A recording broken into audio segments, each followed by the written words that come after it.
So welcome back to the channel. My name is Chris and I'm a gorilla in the wrist. Today we're looking at the Pagani PD1739 chronograph and asking the question, is this just another in a long line of reasonably mediocre Pagani chronographs? Let's find out.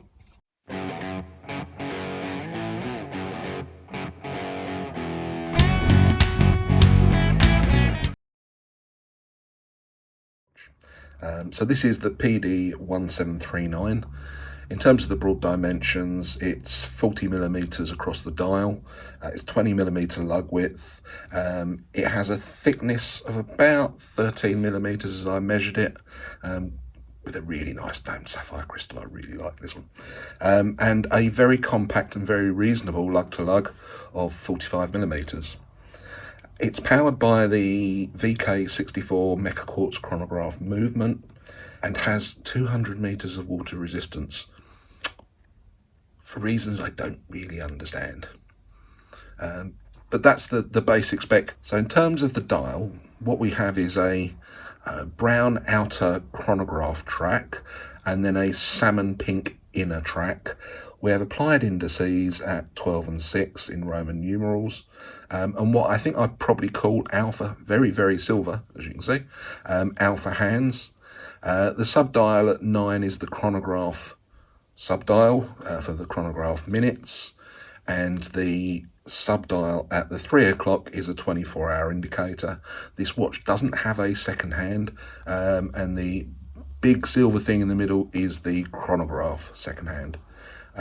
Which, because of this particular movement, sweeps at around 4 times per second, giving you a nice sweep across the watch. The watch itself comes on actually a fairly decent brown leather strap, and it fits, always good for gorillas, but actually I think it's pretty decent, and has a decent brushed silver buckle on it as well. And is fairly, there's quite a lot of flex in it. It's not a stiff leather strap by a long way. It's not thick leather, but by the same token, it's not ridiculously thin either. So, straddling the balance like an Adonis. Let's get into the detailed specifications. So what we have here is a 39mm dial width. It has a really good lug to lug of 45, which with those downturned lugs makes it a really good watch to wear. The lug width is the standard 20mm, so you'll be able to throw this on any strap. And the thickness, even with that domed sapphire crystal, is 13mm. The movement is the Seiko VK64, and because this is a watch with a strap, weighs in at a decent 90 grams, has 200 meters of water resistance, and a domed sapphire crystal. Okay. Decent.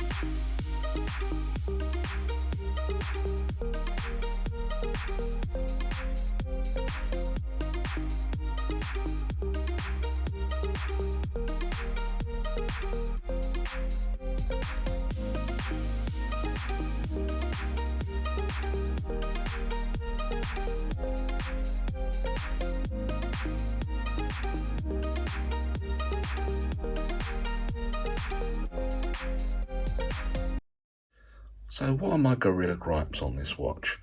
So the first one for me is the claimed 200 meter water resistance, and it's a gripe because, well, let's be honest, whilst this looks like a chronograph and works like a chronograph, to be absolutely fair, this has more in common with a dress watch, the style, the look of it. So I'm not really sure. So I'm not really sure why they've claimed 200 meters of water resistance. You're never going to wear this down diving. So again, I just don't quite understand that. The other thing is I don't really believe that it is. So whilst the crown is screwed down and the very nice case back is screwed down as well, the chrono pushers aren't. And so I am slightly suspicious that this would do any serious diving, just because of that. Now, I could well be wrong, but my instinct is that actually chrono pushers are slightly leak prone, and therefore I can't imagine these surviving under pressure. So that's the first thing I'm not a big fan of. The second thing is really just the indistinct text around on the subdials and around the chrono. So I think they've tried to do it. Let me try and just zoom in a bit. So you can see the text. They've done it in a sort of light, I suspect a light salmon, if I'm absolutely honest.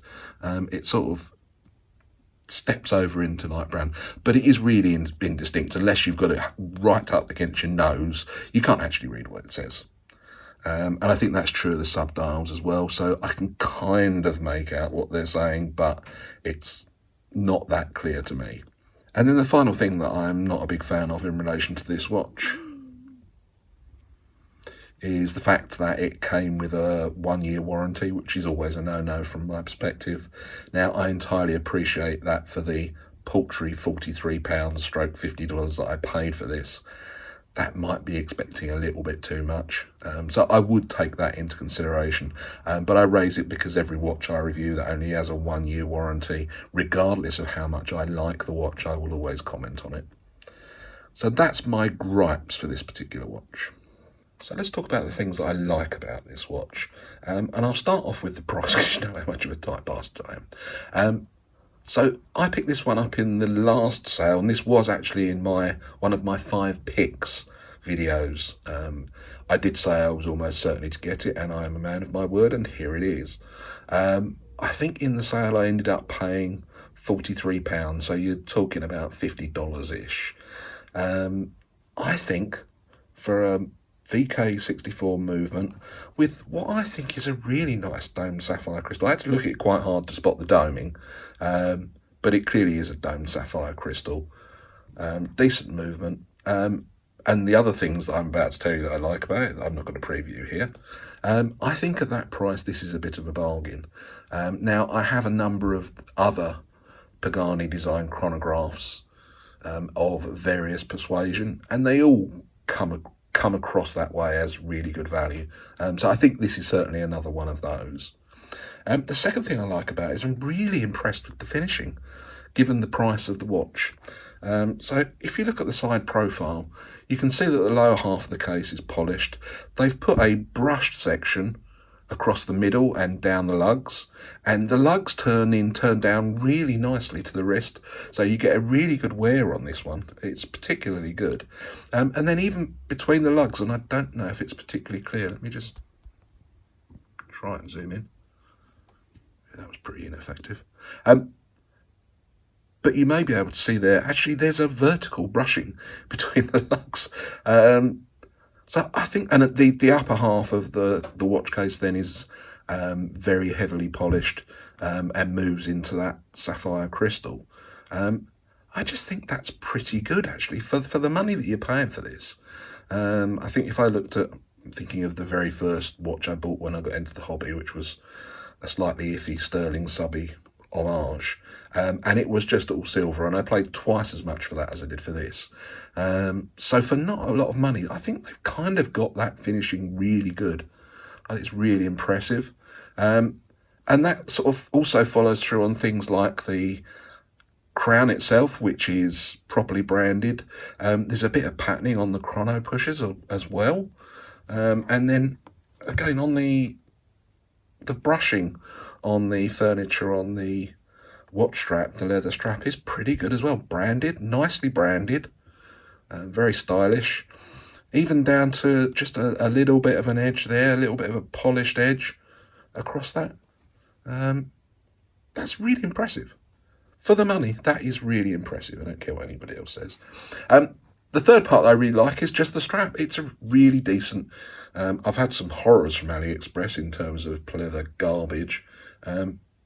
This isn't one of those.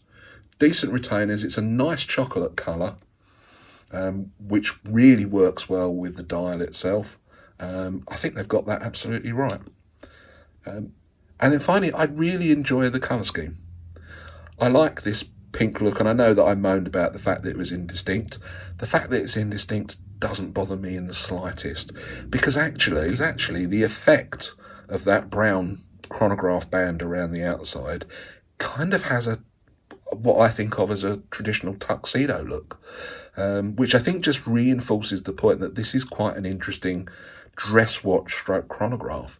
And I'm not fussed. I really like the colour scheme. Now, I know for design, this is a fairly heavy nod to the vintage Patex, of which I have no experience and I am never likely to have any experience of.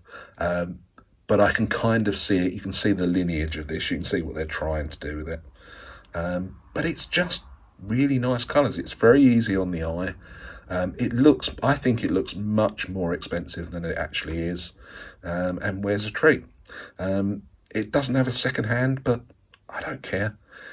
Dress watches are normally for casual events. It's not about things where you need split second timing. So I really don't care that it doesn't have a second hand. And if I'm that bothered, I can always set the chrono hand off and just let it run for as long as it does.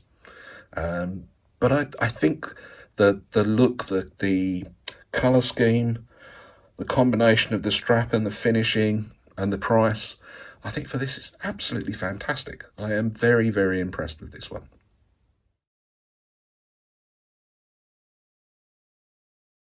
So let's have a go at wrapping this one up as quickly as I can. I think this one is an absolute steal at the money. I get that it's not original, but I think the combination of the colour scheme, that lovely pink colour, the strap, the finishing, which I think is pretty good on a watch at this price point, I think makes this a very, very interesting watch. I also think the other two, so there are two different colour versions of this. There's a silver and there's a blue one. I think both of those are interesting as well. And I suspect the visibility is a bit better on those because of the colour schemes themselves. But in answering the question I set at the start, which is this just another in a long line of Pagani Design mediocre chronographs? I think I would say no. I don't think this is. If you could get past the fact that it has chrono pushers on the outside, I think what you have here is a very nicely coloured dress watch. It has the finishings of a dress watch. It has the look of a dress watch. So for me, I don't think this is mediocre at all. I think this is a really decent effort. And I would recommend people having a look at it. So that's it for this one. Lots more good stuff coming up. I'm going to be doing September picks on AliExpress over the next couple of weeks. And there's a small plethora of watches that are gathering that require review. So those are going to be coming up too. It's Saturday in the UK. It's a sweltering 32 degrees. I hope you're having a fantastic time wherever you are. And I'll just leave it to say have a fantastic weekend. And hopefully I'll see you back again very soon. Take care, everybody. Bye-bye.